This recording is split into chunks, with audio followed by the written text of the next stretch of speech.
كان يقول: فضل العلم أحب إلي من فضل العبادة. فضل العلم أحب إلي من فضل العبادة. وهذا ينم عن معرفة وعن عقل راجح وكبير يتكلم بمثل هذا الكلام رضي الله تعالى عنه وأرضاه. كان يقول: فضل العلم أحب إلي من فضل العبادة. لذلك أيها الإخوة، العلم له شأن كبير عند الله عز وجل، وما أثنى الله سبحانه وتعالى في شيء في القرآن كما أثنى على أهل العلم. نسأل الله تعالى أن يلحقنا بهم وأن يجمعنا بهم وأن نكون على دربهم وعلى منوالهم. يعني هكذا شأن المسلم، إما أن يغدو عالما أو متعلما أو مستمعا، أما أن يكون من غير هؤلاء نعوذ بالله، اللهم أبعدنا عن الجهل والجهالة، آمين يا رب العالمين. فكان سيدنا مطرف ابن عبد الله رضي الله عنه: فضل العلم، احفظوا هذه الكلمات المباركة أيها الإخوة أيها الأحبة، أحب إلي من فضل العبادة، وخير دين الورع. حقيقة خير دين الإنسان هو الورع، أن يتظاهر الإنسان بالدين ثم تراه والعياذ بالله مر عن المحرمات. أي دين هذا؟ الدين الحقيقي هو الذي يكون ورعا صاحبه. ما هو الورع؟ هو الذي يكف ويحجز صاحبه عن المحرمات. هذا هو الورع حقيقي. الورع أيها الإخوة ليس بلبس الممزق، وليس الورع بالتظاهر والبكاء، ليس هذا الورع. الورع الحقيقي من إذا وقف أمام الحرمات والشبهات هنا يظهر الدين، هنا يظهر الدين ويظهر الورع. قال: وخير دينكم. وكان هذا الإمام مطرف بن عبد الله رضي الله تعالى عنه وأرضاه قال: كان إذا دخل بيته سبحت من كثرة اشتغاله بالتسبيح وانهماكه في التسبيح من كراماته رضي الله عنه. قال: سبحت معه آنية بيته رضي الله تعالى عنهم وأرضاهم.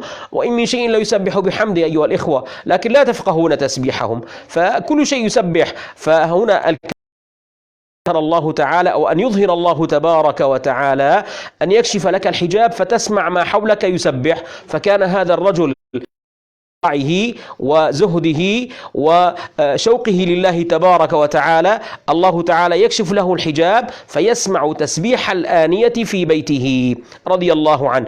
وقال: كان من مجابي الدعوة، كان من الذين يستجاب لهم الدعوة، يعني كان إذا دعا دعوة لا يردها الله سبحانه وتعالى. قال: كان من مجابي عنه وأرضاه ذلك ابن أبي الدنيا. وابن أبي الدنيا من علماء الحديث أيها الإخوة الأحبة، له كتاب وجزء في هذا الأمر، جزء في مجاب الدعوة. يعني الإمام ابن أبي الدنيا له كتاب مجاب الدعوة للإمام ابن أبي الدنيا، جمع فيه أسماء الفضلاء الذين مروا في الأمة الذين جعلهم الله تبارك وتعالى من مجابي الدعوة. فينقل عنه ابن أبي الدنيا رضي الله عنه بإسناد جيد يقول: كان بين مطرف وبين رجل شيء، يعني حدثت قصة بين رجل وبين سيدنا مطرف، كأنه تظلم عليه أو ظلمه أو ادعى عليه أمرا كذبا. يعني بعض الحساد أيها الإخوة، كثير من الحساد الذين يحسدون أهل الفضل وأهل الخير وأهل العلم، يحسدونهم فلا يريدون أن يرى الناس لهم محبة وأن يظهر لهم الخير، يحسدونهم. فربما رجل هذا كان هذا حاله فادعى على مطرف شيئا من هذه الأشياء، فقال له مطرف، رفع يديه وقال: اللهم إن كان كاذبا. فقال له سيدنا مطرف: إن كنت كاذبا فعجل الله حينك أي موتك. قال: نعوذ بالله على هذا البهتان. قال: فسقط من حينه. والأحبة أهل الله إما إياك أخي المسلم أن تقترب من عباد الله الصالحين. الله تعالى يغار على أوليائه ويغار على أهل الفضل وأهل الصلاح وأهل التقوى. إن الله يدافع عن الذين آمنوا. الله جل جلاله هو الذي تولى الدفاع عن الذين آمنوا، ولا سيما من خيارهم الصالحون الأولياء الربانيون. فاحذر أن تكون يحاربون أولياء الله. الله تعالى يغار على أولياء.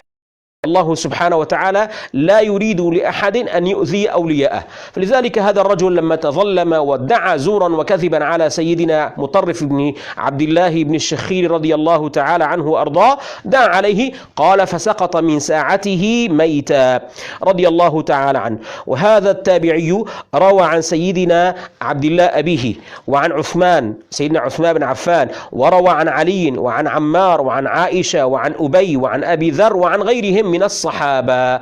يعني هو من كبار التابعين، إذ روى عن عدد كبير من الصحابة رضي الله تعالى عنهم وأرضاهم. من تلاميذه كثر، من تلاميذه ثابت البناني رضي الله عنه. وما أدراكم ما ثابت رضي الله تعالى، كان من التلاميذ الذين رووا وأخذوا عنه رضي الله تعالى عنه وأرضاه.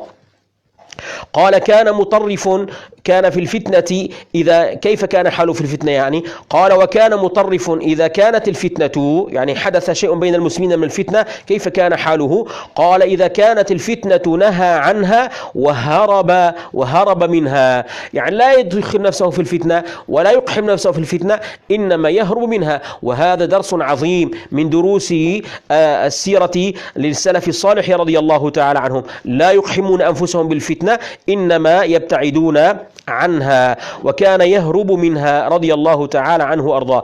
قيل ليزيد ابن عبد الله بن الشخير أبي العلاء يعني أخوه: ما كان يصنع مطرف إذا هاج من الناس هيج؟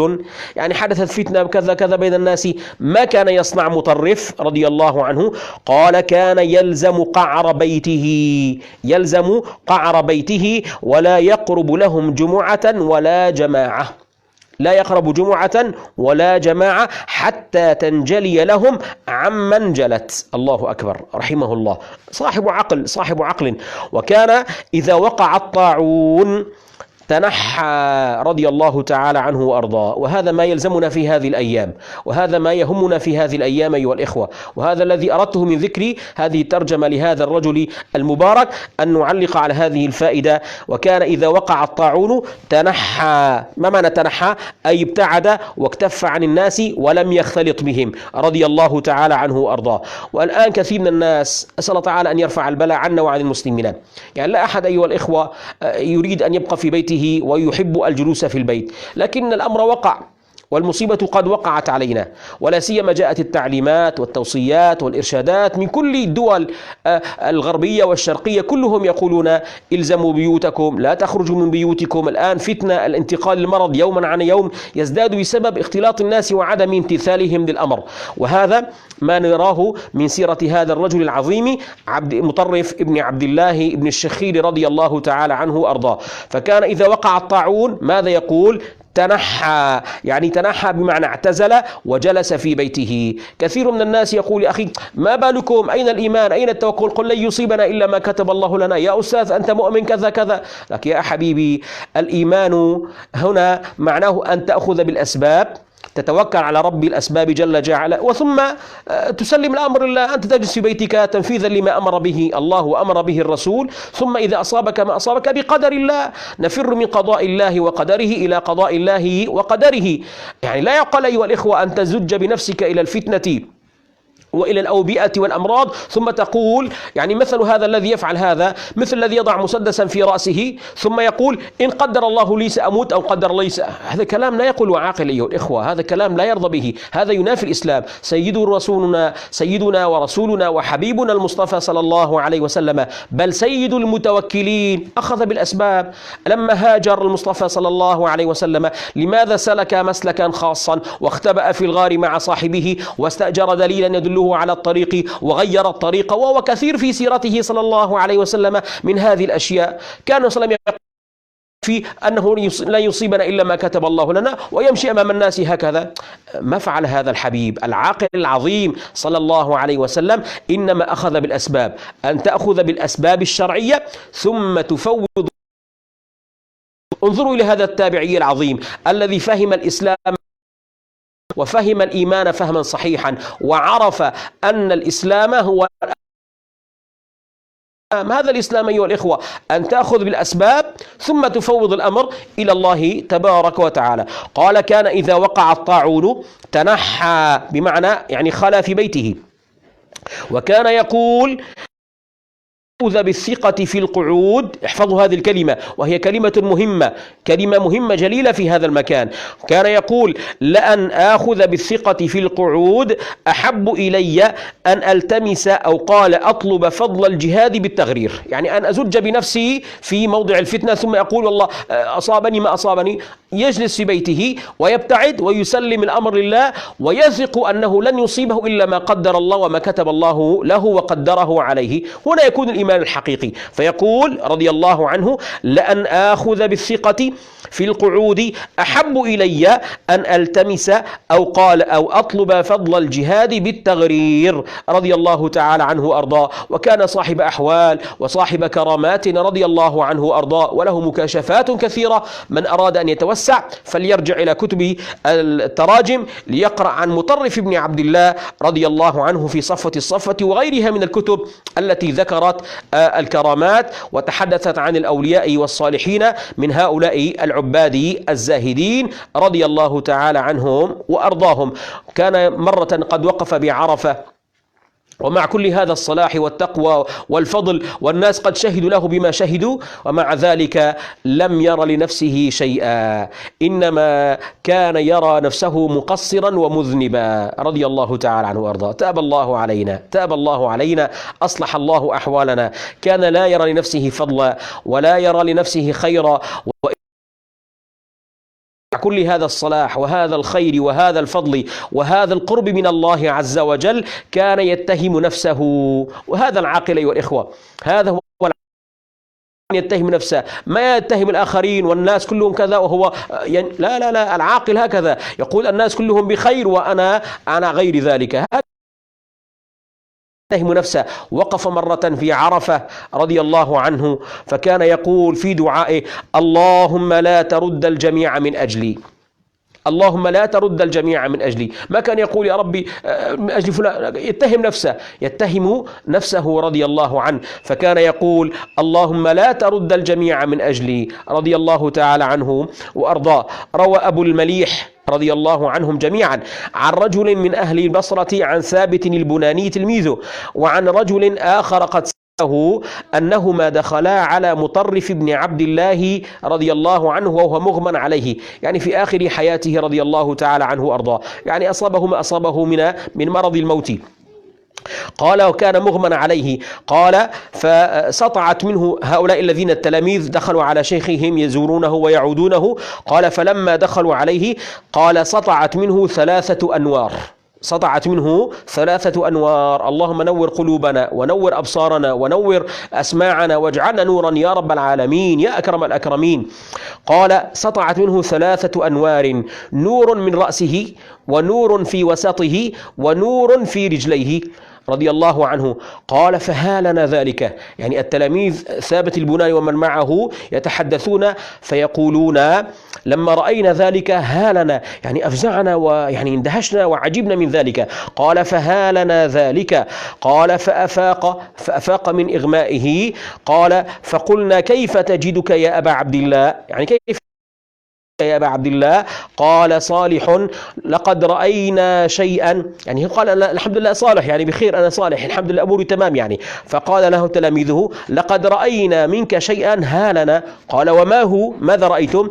قالوا: رأينا منك نورا سطع منك في 3 مواضع من رأسك ومن وسطك ومن رجليك. فقال رضي الله تعالى عنه وأرضاه: نعم. قال: لقد رأيتم ألف لام ميم، تلك ألف لام ميم يعني السجدة، سورة السجدة التي كان يواظب على قراءتها في كل ليلة.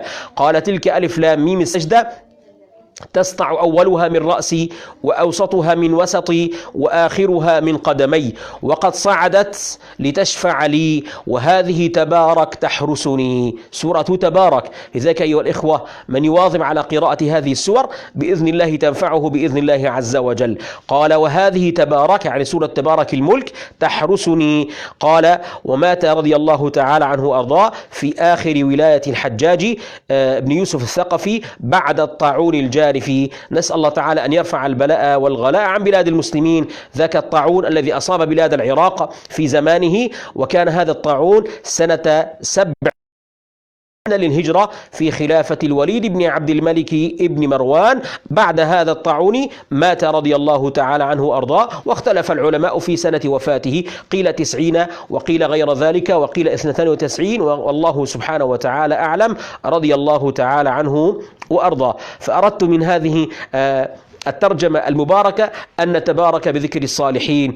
ألا بذكر الصالحين وذكر الأولياء تتنزل الرحمات والخيرات والبركات. فيقول رضي الله تعالى عنه وأرضاه، يقول هو يرويه كما في النسائي، قال عن مطرف